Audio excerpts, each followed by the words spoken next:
இன்று முடி வளர்ச்சிக்கான மருத்துவ குறிப்பு, நாம் முன்னோர்கள் பயன்படுத்திய மருத்துவ குறிப்பு. இதில் பார்த்தீங்கன்னா கருவேப்பிலை தான் இது மருத்துவ குறிப்பில் பயன்பட போகிற ஒரு பொருள். இந்த பொருளை பார்த்தீங்கன்னா அதாவது கருவேப்பிலை வந்து நம்ம முடி வளர்ச்சி நீண்டு வளரக்கூடிய ஒரு மருத்துவம். அது மட்டுமல்ல, முடி வளர்ச்சிக்கு மட்டுமல்ல, முடி கெட்டியாகவும் முடி உதிர்வையும் தடுக்கிறது. இதில் இந்த கருவேப்பிலையை கொண்டு சூஸாகவோ அல்லது துவையலாகவோ அல்லது சட்னியாகவோ சாப்பிட்டோம்னா முடி வளர்ச்சி நீண்டு வளரும். முடி அதிகமாக நம் தலையில் வளருவதை நாம் கண்கூடாக பார்க்கலாம். இதில் பார்த்தீங்கன்னா அந்த கருவேப்பிலையை சூஸாக நம்ம முன்னோர்கள் எப்படி சாப்பிடணும்னு சொல்லியிருக்காங்க. அந்த மருத்துவ முறைப்படி பார்க்கலாம். அதாவது ஒரு கைப்பிடி கருவேப்பிலையை எடுத்து ஒரு சட்டியில் போட்டு அதை ஒரு டம்ளர் தண்ணி ஊற்றி அதை கொதிக்க விட்டு, அல்லது 1.5 டம்ளரோடு ஊற்றலாம். அது 1.5 டம்ளர் ஊற்றுறீங்கன்னா 1/2 டம்ளர் வத்துற வரையும் வற்ற விட்டு 1 டம்ளர் எடுத்து சாப்பிட்டு வந்தோம்னா நமக்கு வந்து முடி வளர்ச்சி நீண்டு அடர்த்தியாக வளரும்.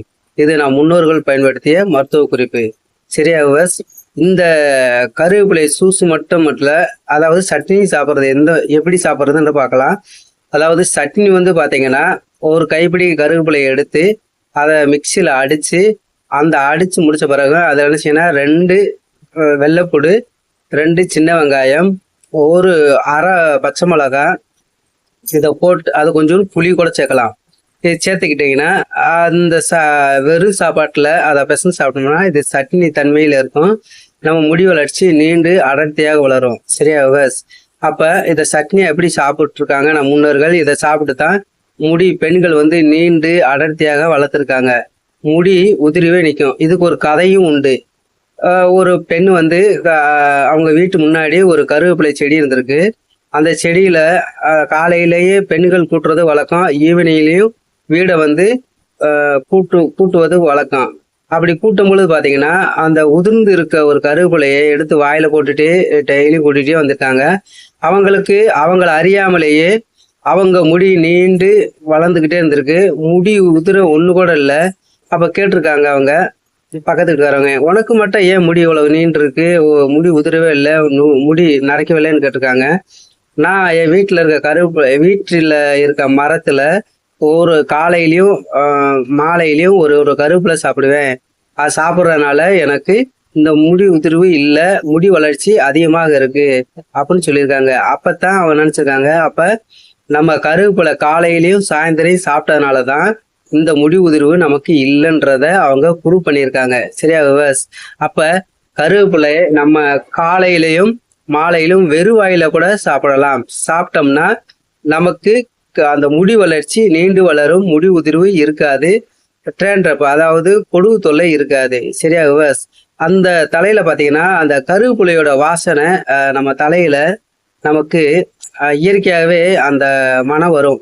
சரிங்களா? அப்போ பச்சையாகவோ அல்லது துவையலாகவோ அல்லது சூஸாகவோ நம்ம இதை எடுத்தோம்னா நமக்கு இந்த கருவேப்பிலையோட தன்மை, இந்த முடியோட நீண்டு வளரக்கூடிய சக்தி அதில் இருக்கு. சரியா? இந்த கருவேப்பிலையை நீங்கள் விடாதீங்க.